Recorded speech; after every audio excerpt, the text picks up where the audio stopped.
회복의 터치. 누가복음 5장 12절에서 16절 말씀입니다.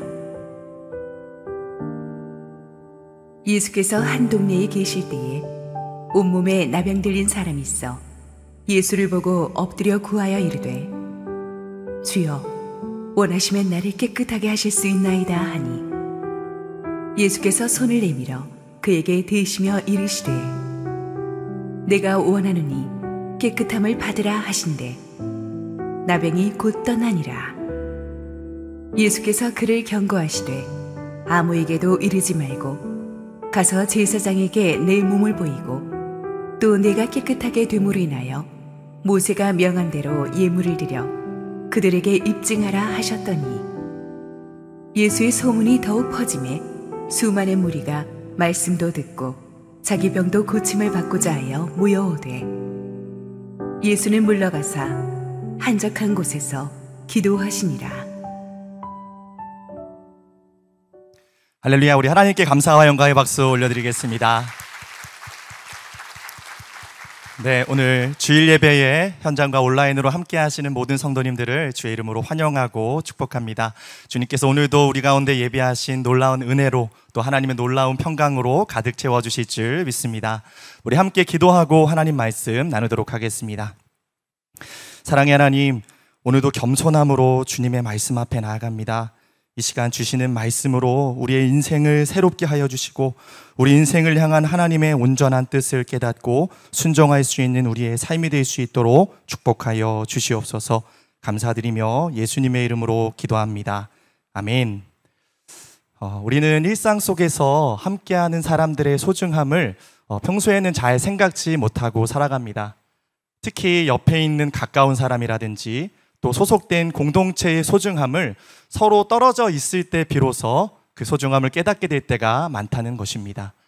코로나의 상황을 통해서 우리가 사람과 사람이 만나지 못할 때 그것이 얼마나 힘든 일인지 경험케 되지 않았습니까? 이와 같이 우리를 가장 힘들게 하는 것은 누군가로부터 단절되는 것입니다. 영적으로도 우리가 죄를 지어서 하나님과 멀어지고 하나님과 단절되는 것이 가장 큰 고통 아니겠습니까? 이와 마찬가지로 우리가 사랑하는 사람, 또 함께 주님께서 창조하시고 디자인하셔서 우리 옆에 두신 사람, 또 소속된 공동체로부터 단절되는 것이 우리가 살아가는데 가장 큰 고통이 되는 것입니다. 오늘 본문에 나오는 이 한 나병 환자가 바로 그런 고통 가운데 있었던 사람이었습니다. 그가 어떠한 고통 속에 있는가? 여러분, 성경에는 많은 병자들이 나오고 질병이 있지만 나병은 특히 정말 비참한 질병이었습니다. 우리 레위기 13장 45절 46절 말씀 읽겠습니다. 나병 환자는 옷을 찢고 머리를 풀며 윗입술을 가리고 외치기를 부정하다 부정하다 할 것이요, 병 있는 날 동안은 늘 부정할 것이라. 그가 부정한즉 혼자 살되 진영 밖에서 살지니라. 자, 나병 환자를 가장 고통스럽게 하는 것은 무엇일까요? 모든 사람이 부정한 자로 여겼기 때문에 공동체에서 분리되어서 진영 밖에 살아가는 삶이 되어야 한다는 것입니다. 질병보다 더 고통스러운 것이 혼자라는 외로움이었을 것입니다. 사랑하는 아내와 자녀들과 함께 두런두런 이야기도 나누고 하루의 일상의 대화를 나누고 식사를 하는 그런 소소한 일상의 행복은 이제 사라지는 것이죠. 뿐만 아니라 늘 함께 해오던 사랑하는 친구들과의 모든 관계가 다 끊어지는 그런 일들이 시작되는 것입니다. 이처럼 나병이 걸렸다는 것은 철저하게 버림받는, 공동체의 모든 관계가 끊어지는 그런 고립을 경험하게 되는 것입니다. 자신이 꿈꿔왔던 미래와 비전도 이제는 한순간에 물거품이 되어버리는, 사회적으로 철저하게 사망이 선고되어지는 그런 일들과 같았습니다. 뿐만 아니라 당시의 나병은 하나님의 심판으로 인한 질병으로 여겼습니다. 왜냐하면 하나님께서 그 나병을 심판으로 사용하신 적이 있기 때문입니다. 우리가 잘 알듯이 모세를 비방했던 미리암 역시 하나님의 심판을 받아 나병에 걸리기도 했고요. 또한 우시야 왕도 제사장들만 분향할 수 있는 일을 하다가 하나님께 심판을 받아 죽는 날까지 나병에 걸리기도 했습니다. 이런 이유로 나병 환자들은 많은 사람들에게 저 사람은 하나님의 심판을 받은 부정한 사람이야 라는 그 낙인을 찍힌 삶을 살아갔습니다. 어딜 가든 야유 소리가 들려오고 죄인 취급을 받고 살아갔는데 자신의 병을 숨기고 싶고 부끄러운 수치를 가리고 싶지만 그는 율법에 쓰여진 대로 행동할 수밖에 없었습니다. 늘 옷을 찢고 머리를 풀며 윗입술을 가린 채로 부정하다, 부정하다 자신의 부끄러운 모습을 선포하고 드러낼 수밖에 없었던 그런 인생이었습니다. 여러분이 만약 나병 환자라면 어떠하시겠습니까? 더 이상 살 소망이 없는 것입니다. 내 인생은 이제 끝이야 라고 스스로 인생을 단념할 수밖에 없는 상황이었습니다.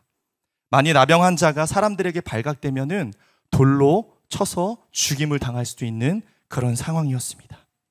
외출을 할 수도 없고 그 누구도 만날 수 없는 이런 절망적인 상황 속에서 오늘 본문을 보니까 나병 환자에게 무슨 일이 일어나고 있는 것입니까? 예수님이 한 동네에 계실 때 나병 환자가 나아왔다라고 오늘 본문이 말씀하고 있습니다. 그런데 여러분, 우리가 주목해야 하는 것은 그냥 우연히 지나가다가 예수님을 보고 만난 것이 아니라는 것입니다. 나병 환자는 소망을 가지고 힘을 다해 목숨을 걸고 오늘 예수님을 찾아온 것입니다. 어떻게 나병 환자가 예수님을 알고 그 마음에 주님을 간절히 만나기 원한다는 소망과 그 동기를 가지고 주님을 찾아왔을까요? 이 본문을 좀 더 구체적으로 설명해주고 있는 병행 구절인 마태복음에 더 자세히 설명하고 있습니다. 함께 마태복음 8장 1절 2절 말씀을 읽겠습니다. 예수께서 산에서 내려오시니 수많은 무리가 따르니라. 한 나병 환자가 나와 절하며 이르되 주여 원하시면 저를 깨끗하게 하실 수 있나이다 하거늘. 여기서 우리가 예수께서 산에서 내려오시니 라는 말씀을 주목하기 원합니다. 우리가 잘 알듯이 산에서 수많은 무리들에게 예수님께서 산상수훈 말씀을 전하셨습니다. 그 내용이 무엇이었습니까? 심령이 가난한 자는 복이 있다. 애통하는 자는 복이 있다. 나병 환자는 예수님의 소문을 듣고 주님께 찾아와서 그분의 말씀을 들었을 것입니다. 그런데 여러분, 말씀을 듣다 보니까 어떤 일들이 일어나요? 소망이 없던 내 인생에 한 줄기 빛이 비춰줍니다. 다 끝났다고 여겼고 아무런 소망이 남아있지 않다고 생각했던 나의 인생 속에 주님이 마음이 상한 자가 복이 있고 애통한 자가 복이 있다고 말씀하십니다.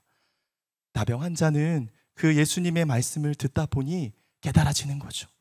내 인생의 고통의 문제가 어떠한 의미인지를, 고통이 다시 한번 주님의 말씀 안에서 해석되어지고 절망적인 나의, 정말 우울한 나의 인생 속에 다시 한번 하나님 주시는 말씀을 통한 소망과 빛이 일어나기 시작했다라는 사실입니다. 여러분, 이처럼 살아있고 운동력 있는 하나님의 말씀이 우리 가운데 비춰질 때 우리 안에 있었던 모든 어두움들은 드러날 것이고 하나님이 주시는 새로운 생명의 역사와 회복이 우리 가운데 시작되는 줄 믿습니다. 이 나병 환자의 마음속에 이제 이 예수님이 어떠한 분이실까? 주님을 만나기만 한다면 내 인생 속에 새로운 하나님의 역사가 시작될 것이라 생각되어지는 마음의 열망이 솟구쳐 오르기 시작했다라는 사실입니다. 그래서 예수님이 산상수훈 말씀을 마치시고 내려오셨을 때 그의 말씀의 은혜를 받은 수많은 사람들, 병자들이 아마 예수님을 향해 몰려들었을 것입니다. 그런데 그 많은 무리가 있었던 그곳에 나병 환자가 왔다는 것은 어떠한 것을 의미할까요? 목숨을 걸었다는 것이죠. 사람들에게 발각되면 돌에 맞아 죽임을 당할 수도 있는 상황이었습니다. 그러나 오늘 이 기회를 놓칠 수 없었습니다. 오늘이 아니면 안 된다라는 것이죠. 목숨을 걸어서라도 내 인생 단 한 번만이라도 그 주님의 은혜를 내가 경험하는 것, 그것이 그에게 남은 마지막 소망이었다라는 사실입니다. 그래서 그 모든 치열한 경쟁을 뚫고 오늘 나병 환자는 예수님께 나와 주님을 만난 것입니다. 드디어 예수님을 만난 나병 환자가 제일 먼저 주님 앞에 행한 것이 있습니다. 우리 함께 12절 말씀을 읽겠습니다. 예수께서 한 동네에 계실 때에 온몸에 나병 들린 사람이 있어 예수를 보고 엎드려 구하여 이르되 주여 원하시면 나를 깨끗하게 하실 수 있나이다 하니, 나병 환자가 가장 먼저 한 것은 무엇이죠? 와서 꿇어 엎드린 것입니다. 여러분, 엎드렸다는 것은 무엇을 의미합니까? 지금 예수님을 내 삶의 주인으로, 진정한 나의 왕으로 인정하며 그분을 예배하고 있는 것입니다. 주님, 이 세상 어떤 것도 나에게 소망을 줄 수 있는 것이 없습니다. 주님, 이제 내가 주님만이 나의 왕이심을, 주님만이 나의 유일한 소망이심을 이 꿇어 엎드림을 통해 고백해 드리고 있는 것입니다. 또한 주님의 왕되심을 인정하며 그분의 통치가, 주님의 그 임재와 주님이 이끄시는 그 삶이 내 안에 시작되기를 간절히 소망하면서 그 소망을 담아 주님을 높여드리고 있는 것입니다. 예수님께 나아갔던 이 나병 환자의 모습을 우리가 한번 생각해 봤으면 좋겠습니다. 어떠한 모습이었을까요? 코는 뭉개져서 살점은 다 떨어져 나갔으며 머리는 지저분하고 몸에는 온갖 역겨운 냄새가 진동합니다. 그 사람 옆에 가면 냄새가 나고 그 사람을 바라보는 것도 쉽지 않았을 것입니다. 나병 환자는 자신이 어떠한 모습인지 누구보다 잘 알았다는 것이죠. 내 모습 이대로 나아갈 때 얼마나 많은 갈등이 있었겠습니까? 주님이 날 거절하시면 어떡하지? 이 냄새나는 모습, 사람들이 나를 알아보면 어떡하지? 여러분, 그런데 하나님의 역사는 언제 시작되시는지 아시겠습니까? 내 연약함의 모습이 있지라도 그 문제에 갇혀 나 자신의 연약함 때문에 주님께 나아가지 못하는 것이 아니라 오늘 내 연약함을, 내 부정함을 정결케 해주실 그 주님을 바라볼 때, 내 문제가 아닌, 내 연약함이 아닌 우리 전능하신 하나님을 바라보며 나아갈 때 놀라운 회복과 치유의 역사가 일어나는 줄 믿으시기 바랍니다. 그래서 그 주님의 능력을 믿고 내 부정함을 정하게 해주실 그 주님의 은혜를 바라면서 담대하게 그 은혜의 보좌 앞에 나아가 오늘 주님을 경배하고 엎드리고 있는 것입니다. 함께 히브리서 4장 16절을 읽겠습니다. 그러므로 우리는 긍휼하심을 받고 때를 따라 돕는 은혜를 얻기 위하여 은혜의 보좌 앞에 담대히 나아갈 것이다. 오늘 나병이 상징하는 것이 무엇일까요? 나병은 죄로 인해 영적인 감각이 무뎌져 버리고 죄로 인해 하나님과 단절되어 버린 우리의 영적인 상태를 의미합니다. 나병은 처음에 별것 아닌 점이나 얼룩으로 시작됩니다. 근데 나병의 가장 큰 특징은 고통을 느끼지 못하고 자각하지 못하는 데 있다는 것이죠. 점과 얼룩이 점점 내 온몸에 번짐에도 불구하고 고통을 느끼지 못하니까 어떠하죠? 내가 죽어가고 있는 것을 모른다는 사실입니다. 여러분, 죄가 그렇다는 것입니다. 처음엔 작은 죄 하나를 타협했더니 처음에 너무나 아파하는 마음으로 회개했지만 똑같은 죄를 반복하다 보니 이제는 그것이 아무렇지 않은 일이 되어서 우리의 영적인 감각이 점점점 무뎌지게 되는, 상실되어지는, 여러분, 그런 것이 바로 죄의 특징이라는 사실입니다.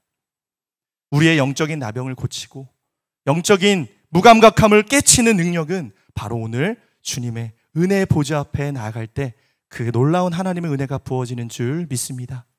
여러분, 지금 삶 가운데 누구도 말할 수 없는 그런 문제와 고통 속에 있는 분들이 계십니까?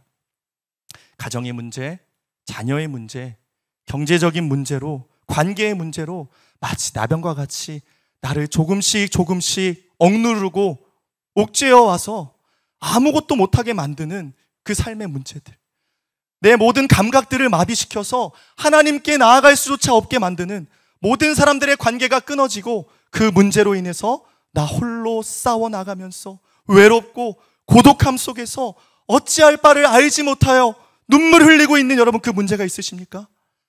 오늘 우리가 스스로 담을 쌓지 말고 그 문제 안에 갇혀 있는 것이 아니라 그 문제를 이겨낼 수 있고 그 문제의 유일한 답을 가지고 계시는 우리 주님 앞에 믿음으로 나아갈 수 있게 되기를 주의 이름으로 축복합니다. 엎드림이 소망입니다. 엎드림이 능력입니다. 우리에게 엎드릴 때 하나님의 놀라운 회복이 시작되는 것입니다. 여러분, 나병 환자가 꿇어 엎드려 예수님께 지금 무엇을 구하고 있습니까? 여러분이라면 무엇을 구하시겠습니까? 예수님 어떻게 만났는데? 당연히 주님 고쳐주십시오. 제발 나를 돌아봐 주십시오. 내가 오늘 낫기를 원합니다 라고 여러분 그렇게 고백하고 주님께 요구하는 것이 맞지 않겠습니까? 그런데 여러분 12절을 보시면 그가 지금 무엇을 구하고 있습니까? 주님이 원하시면. 이 고백은 어떤 의미일까요? 예수님의 절대적인 주권을 인정하고 있는 것입니다. 주님은 전능하셔서 지금 당장 저의 병을 고치실 수 있는 능력이 하나님이신 줄 믿습니다. 그러나 하나님께서 원하시면 저를 고치실 수도 있고, 혹은 원치 않으시면 그렇지 않으실 수 있음을 인정하면서 이 모든 나의 문제를 주님의 두 손 위에 맡기고 주님의 절대 주권을 인정하고 있는 것입니다. 나병 환자는 오랜 병을 통해서 한 가지 깨닫게 된 것이 있습니다. 내 인생이 내가 원한 대로 되는 것이 아니구나. 내가 원한다고 치유받을 수 있는 것이 아니라는 것을 깨달았습니다. 전능한 누군가가 나를 불쌍히 여겨줄 때 내 안에 소망이 시작된다는 것을 나병 환자는 알았던 것입니다. 하나님이 원하시는 것을 그러하면 구하면 되겠구나라는 그 마음의 소망이 생겨난 것입니다. 참 믿음의 사람은 주님의 절대적인 주권을 인정하며 주님이 원하시는 것을 구하는 사람입니다. 더 이상 내가 원하는 것을 투정하며 주님을 설득하는 기도를 드리는 것이 아니라 오늘 내 인생을 향한 하나님의 뜻과 계획이 무엇인지를 먼저 구하면서 주님의 뜻이 나의 인생 속에, 주님이 원하시는 것들이 나의 삶 속에 이루어지기를 구하는 삶이 가장 복된 인생인 줄 믿으시기 바랍니다. 늘 내 뜻과 내가 원하는 것을 구하는 인생은 늘 실망할 일이 많습니다. 원망할 만한 일들이 많습니다. 그러나 주의 뜻을 구하는 자들은 내가 생각하지도 못했던 엄청난 축복과 기도의 응답을 받아 누리게 되는 것입니다. 주님이 원하시면 깨끗하게 할 수 있다는 이 나병 환자의 믿음의 고백을 들으신 주님이 이제 반응하고 계시는데요. 우리 함께 13절 말씀을 읽겠습니다. 예수께서 손을 내밀어 그에게 대시며 이르시되 내가 원하노니 깨끗함을 받으라 하신대 나병이 곧 떠나니라. 병행구절인 마가복음을 보면 예수님이 손을 대시기 전에 먼저 나병 환자를 보시며 느끼신 감정이 기록되어 있습니다. 우리 마가복음 1장 41절도 같이 읽도록 하겠습니다. 예수께서 불쌍히 여기사 손을 내밀어 그에게 대시며 이르시되 내가 원하노니 깨끗함을 받으라 하시니. 자, 손을 내밀기 전에 어떤 감정을 느끼셨습니까? 불쌍히 여기셨다라고 말하고 있죠. 여러분, 여기서 원어를 살펴보니까 단순히 동정하다, 불쌍히 여겼다라는 수준이 아니라 원어상으로 보니 예수님께서 그 일에 대해 분노하고 계셨다라는 표현을 사용하고 있습니다. 내가 나의 형상대로 지은 사랑하는 나의 아들이 그 질병으로 인해 고통 중에 있고 모든 관계가 다 끊어져서 소망 없이 살아가고 있는 그 모습을 바라보시면서 예수님은 그저 불쌍히 여기시는 수준이 아니라 그것에 대해 아파하시며 분노하고 계시는 주님의 마음이 드러나 있다는 것입니다. 예수님은 이 사람이 지금 예수님께 나아오기까지 어떠한 마음으로 나왔는지, 마음속에 있었던 모든 갈등과 어려움들을 이미 다 알고 계셨다는 것입니다. 모든 것들을 다 내려놓고 목숨 걸고 주님께 오늘 나와 엎드렸던 이 나병 환자의 마음의 중심을, 그 동기를 주님은 이미 알고 계셨다라는 사실입니다. 여러분, 주님은 우리의 연약함을 아십니다. 여러분이 오늘 어떤 마음으로 이곳에 나오셨는지, 어떤 문제와 어떤 고민이 있는지 주님은 누구보다 그것을 아시고 불쌍히 여기길 원하시며 그 문제에 대해 함께 공감하기 원하시는 줄 믿습니다. 함께 히브리서 4장 15절을 읽겠습니다. 우리에게 있는 대제사장은 우리의 연약함을 동정하지 못하실 것이 아니요 모든 일에 우리와 똑같이 시험을 받으신 이로되 죄는 없으시니라. 주님은 우리의 연약함에 공감하시기 위해 죄가 없으시지만 인간의 몸을 입고 이 땅에 오셔서 우리와 똑같은 시험을 받으셨다고 말하고 있습니다. 우리가 경험하는 다양한 경험들을 다 받으셨다는 것이죠. 왜요? 바로 우리를 사랑하시고 그 우리의 문제에 공감하시며 우리를 불쌍히 여기시기 위함입니다. 나병 환자를 불쌍히 여기신 주님께서 이제 어떻게 반응하십니까? 13절을 보면 내가 원하노니 깨끗함을 받으라 하십니다. 이것은 원어로 내가 열망하고 기뻐한다 라는 뜻을 가지고 있습니다. 나병 환자가 원했던 것보다 지금 예수님께서 그의 치료를, 그의 온전케 되는 것을 더 갈망하고 기뻐하고 계셨다는 사실입니다. 드디어 예수님의 치유가 시작됩니다. 여기서 우리가 주목하기 원하는 것은 예수님이 어떠한 방법으로 나병 환자를 고치셨는가입니다. 예수님께서 손을 내밀어 그를 터치하셨습니다.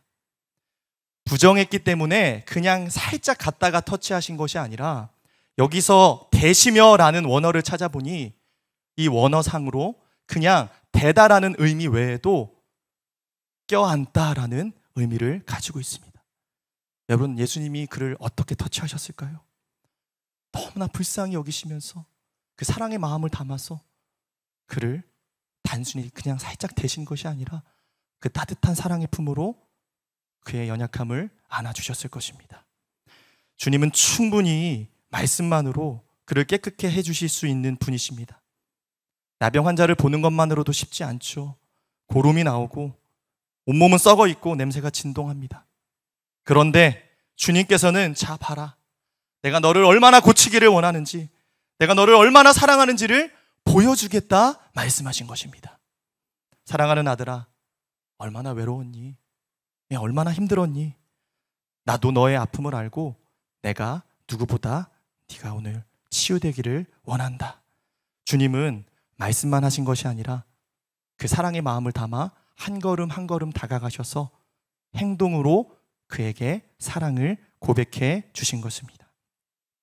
왜 나병 환자에게 터치하며 치유하시는 것입니까? 이게 바로 그 나병 환자에게 가장 그리웠던, 필요했던 행동이었기 때문입니다. 나병 환자는 상처가 있습니다. 늘 다른 사람들에게 거절당했던 거절감, 늘 자신에게 야유를 보냈던 사람들의 그 말과 시선들, 누군가 나에게 따뜻한 손길을 내밀어 본 적이 없습니다.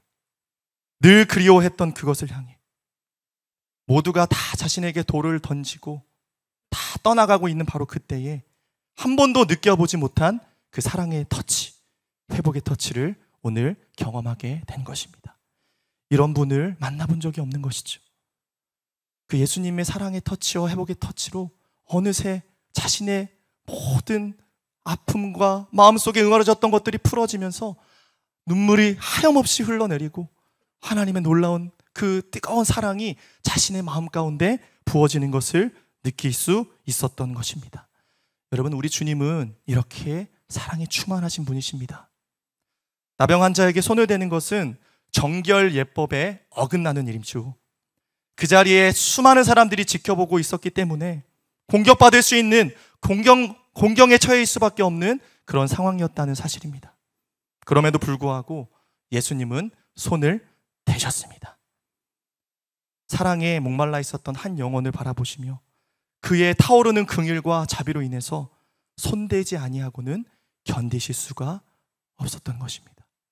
여러분, 오늘 주님이 우리를 손대지 아니하고서는 견디실 수 없는 줄 믿으시기 바랍니다. 그 주님이 오늘 오셔서 말씀으로만 말씀하는 게 아니라 실제적으로 여러분의 한 사람 한 사람 터치하시면서 오늘 여러분의 문제에 대해 끝이 아니라고, 답을 가지고 있으시다고, 우리에게 꼭 필요한 방법으로 주님이 오늘 일하시고 응답하시기를 원하신다고 우리 가운데 말씀하시는 줄 믿습니다. 제가 신방을 다녀보면서 여러분들의 그 많은 성도님들의 기도 제목을 듣다 보면 정말 힘들게 살고 계시는 분들이 많습니다. 남모르게 오랜 시간 동안 정말 혼자 그 십자가를 지고 가시면서 가족을 지키기 위해서 자신의 그 질병의 문제로 인해서 누구에게도 말 못할 그 어려움 속에서 그럼에도 불구하고 주님의 그 은혜를 간구하면서 그렇게 봉사하시고 예배하시고 주님 앞에 나아가고 있는 분들이 참 많더라는 것입니다. 그런 분들의 그 삶의 스토리를 들을 때마다 인생에 대한 존경심이 생깁니다. 제가 목회자지만 참 부끄러울 때가 많습니다. 여러분, 여기 계신 분들도 마찬가지 아니겠습니까? 우리가 인생을 살면서 얼마나 숱한 어려움들이 많았습니까? 얼마나 우리가 정말 죽을 것과 같은 내 안의 고통 속에서도 내가 정말 하나님 앞에 하나님의 언젠가 이루어 주실 그 은혜를 바라보면서 우리가 살아오지 않았습니까? 그럼에도 불구하고 오늘 우리가 죽지 않고 살아서 오늘 이 자리에서 주님의 은혜를 간구하며 주님을 만나는 이 자리에 섰다는 것이 여러분, 우리는 승리한 것이고 주님의 특별한 은혜인 줄 믿으시기 바랍니다. 주님은 충분히 말씀만으로도 치료하실 수 있는데 왜 치유하셨습니까? 왜 터치하십니까? 주님은 충분히 우리의 죄의 문제에 대해서 말씀만으로 치유하실 수 있는데 왜 십자가를 지셨습니까? 주님의 사랑은 행동하는 사랑입니다. 희생하시는 사랑입니다. 주님은 늘 말로만 사랑하신 것이 아니라 우리를 끌어안으시며 죽기까지 사랑하신 그 십자가의 사랑을 통해 하나님이 우리를 얼마나 사랑하시는지 확증해 주셨다는 사실입니다. 주님은 그렇게 문제를 안고 있는 우리에게 늘 멀리 계시지 않고 가장 가까운 곳에서 우리를 안으시고 함께 하시며 그것을 이겨내면서 우리가 더 강해질 수 있도록 하나님의 사람으로 설 수 있도록 격려하시고 함께 기도하고 계셨던 것입니다. 주님이 불쌍히 여기셔서 손을 내밀어 치유하시자 나병 환자의 병이 언제 떠났다라고 이야기하고 있습니까? 몇 날, 며칠이 걸린 것이 아닙니다. 하나님의 역사는 결코 지체되지 않고 하나님이 원하신다면 그 치유는 즉각적으로 일어나는 줄 믿으시기 바랍니다. 수십 년이 걸려도 해결되지 않았던 우리의 문제가 오늘 주님이 원하신다면, 주님이 터치하신다면 오늘 이 순간 바로 해결될 줄 믿습니다. 또한 성경은 여기서 의도적으로 나병이 치료되었다라고 말하지 않고 떠나갔다라고 말하고 있습니다. 이것은 무슨 의미일까요? 나병 환자를 그토록 괴롭히고 있었던 그 삶의 문제들, 단절된 관계의 문제, 고립되었던 모든 문제들이 이제는 예수 그리스도의 이름으로 떠나갔다는 것을 강조하고 있는 것입니다. 여러분, 오늘 주님이 원하시면 우리를 고통스럽게 하는 모든 문제들이 떠나갈 줄 믿습니다. 질병이 치료될 것이고 불편한 관계가 회복될 것이며 주님이 원하신다면 우리의 가정은 살아나고 자녀들이 주님 앞에 다시 한번 새롭게 세워질 줄 믿습니다. 오늘 그 은혜를 간구하며 모든 염려를 들고 주님의 은혜 보좌 앞에 그 십자가 앞에 나아갈 수 있게 되기를 소망합니다. 자, 드디어 오랜 시간 고통으로 있었던 이 나병이 곧 즉시로 떠나가게 되고 이 나병 환자가 깨끗해졌습니다. 할렐루야. 그러나 주님은 여기서 멈추시지 않습니다. 계속 하나님의 역사를 이어가고자 그를 독촉하고 계시는 것입니다. 우리 함께 14절 말씀을 읽겠습니다. 예수께서 그를 경고하시되 아무에게도 이르지 말고 가서 제사장에게 내 몸을 보이고 또 내가 깨끗하게 됨으로 인하여 모세가 명한 대로 예물을 드려 그들에게 입증하라 하셨더니. 나은 것만으로 여러분 감사하지 않습니까? 전 이 정도면 만족합니다. 그런데 하나님의 치유는 온전한 치유, 단순한 질병의 치유가 아니라 우리의 전인적인 우리의 모든 관계에 하나님의 치유는 완전한 줄 믿습니다. 여러분, 예수님은 나병 환자에게 엄히 경고하시며 누군가에게 보내시죠. 바로 제사장이었습니다. 제사장에게 가서 주님이 율법에 정해진 대로 모세가 명한 제물을 그에게 드려서 그가 깨끗게 되었음을 입증하라라고 명하고 계시는 것입니다.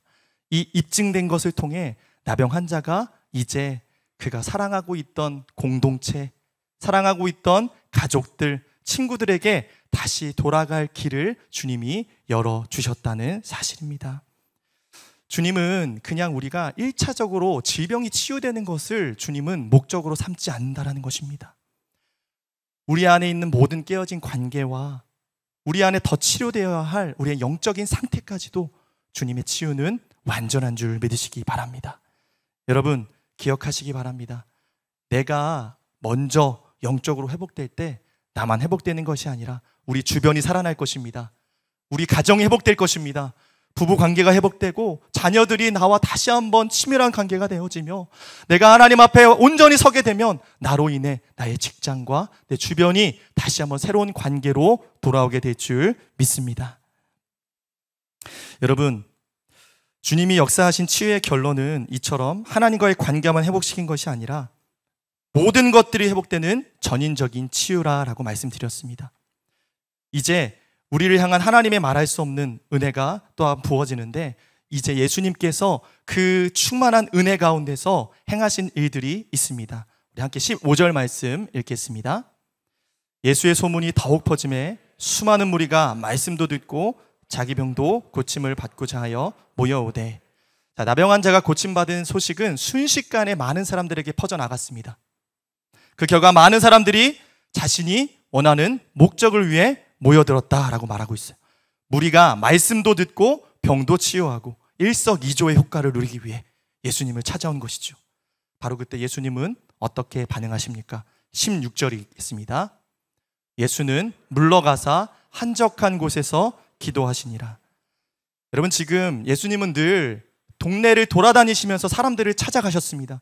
그런데 가만히만 있어도 수많은 사람들이 몰려들어왔고 그냥 내가 여기서 병을 고치고 하나님 말씀을 전하는 것이 훨씬 더 여러분 효율적인 방법 아니겠습니까? 더 많은 사람들에게 복음을 증거할 수 있는 방법 아니겠습니까? 그러나 예수님께서는 자신이 원하는 것을 구하는 수많은 사람들의 환호 앞에서 조용히 물러가 한적한 곳에서 기도하셨습니다. 예수님은 결코 그들이 원하는 대로 끌려다니거나 움직이지 않으셨고 그냥 스스로 조용히 기도하시면서 하나님이 원하시는 뜻을 먼저 구하는 삶을 사셨다는 사실입니다. 누가는 이처럼 결정적인 순간마다 기도하시는 예수님의 모습을 기록하면서 나아갈 때와 물러설 때의 균형감을 이루어 하나님이 원하시는 뜻을 위해 사역하셨던 예수님의 모습을 강조하며 보여주고 있는 것입니다. 우리 역시 오늘 가장 먼저 해야 할 일이 무엇일까요? 많은 사람들이 여러분들에게 요구하는 것, 상황에 떠밀려, 문제에 떠밀려 여러분이 오늘 해야 하는 그 일들이 중요한 것이 아니라 오늘 여러분 한적한 곳으로 나아가 하나님의 뜻이 무엇인지, 오늘 내 인생을 향한 하나님의 계획이 무엇인지를 먼저 들을 수 있기를 원합니다. 하나님, 내가 어디로 나아가야 합니까? 하나님, 내가 누구를 만나야 합니까? 하나님, 내가 어떤 사명과 어떤 일들을 먼저 행해야 합니까? 주님이 우리가 한적한 곳에서 주님께 집중하며 나아가 구할 때 반드시 그것을 깨닫게 해주실 줄 믿습니다. 오늘 본문에서 누가는 나병 환자가 치유받아 정상적으로 돌아온 상태를 여러 번 반복해서 표현한 말이 있습니다. 그것이 무엇입니까? 바로 깨끗하게 되었다는 것입니다. 여러분, 이것이 핵심입니다. 누가는 의도적으로 예수님이 나병 환자에게 진정 원하신 것이 무엇인지를 강조하기 위해 이 표현을 사용했던 것입니다. 깨끗하게 되었다는 것은 더러운 것으로부터 이제 정결하고 거룩하게 되어져서 하나님이 받으실 수 있는 상태가 되었음을 의미합니다. 여러분, 주님이 진정 원하시는 것은 무엇입니까? 우리가 깨끗해 되기를 원하십니다. 하나님이 기뻐 받으실 수 있는 예배자로, 주님의 귀한 사명을 감당할 수 있는 거룩한 그릇으로, 하나님이 만드셨던 그 목적과 형상 그대로 우리가 다시 한번 회복되어 하나님과 친밀하게 교제할 수 있는 그런 영적인 상태가 되기를 주님이 오늘 원하시는 것입니다. 사랑하는 여러분, 오늘 나병과 같이 우리 안에 메말라 버린 죄로 인해서 아니면 너무나 영적인 자각이 하지 못하는, 나를 무감각하게 만드는 그러한 죄와 혹시나 어려움들이 있으십니까? 오늘 그 모든 우리의 더러운 것들을 오직 주님께 들고 나아갈 수 있기를 원합니다. 주님은 결코 우리를 피하시지 않을 것입니다. 주님은 오늘 이 나병 환자에게 회복의 터치를 통해 놀라운 치유, 완전한 치유를 주셨던 것과 같이 오늘 그 은혜를 사모하며 주님의 그 사랑의 터치를 희망하며 주 앞에 나아가는 우리 모두에게 오늘 우리의 심령을 만져주시고 우리에게 맞춰진 응답대로 주님은 이미 일하고 계시고 역사하고 계시는 줄 믿습니다. 그 치유의 하나님을 바라보며 오늘 다 함께 주 앞에 나아갈 수 있게 되기를 주의 이름으로 축복합니다. 기도하겠습니다. 사랑의 하나님, 충분히 말씀으로만 치유하실 수 있으셨지만 오늘 회복의 터치를 통해 손대지 아니하고는 견딜 수 없는 주의 사랑을 깨닫게 하시니 감사합니다. 주님의 치유는 완전하고 즉각적인 줄 믿습니다. 주님, 오늘 우리 인생을 터치하실 때 우리 안에는 모든 영적인 무감각함이 깨어나게 하시고 온전한 치유와 회복의 역사가 시작되게 하여 주시옵소서. 우리가 다시 깨끗하고 정결케 되어 하나님이 기뻐 받으시는 온전한 예배자의 삶이 되게 하여 주시옵소서. 감사하며 예수님의 이름으로 기도합니다. 아멘.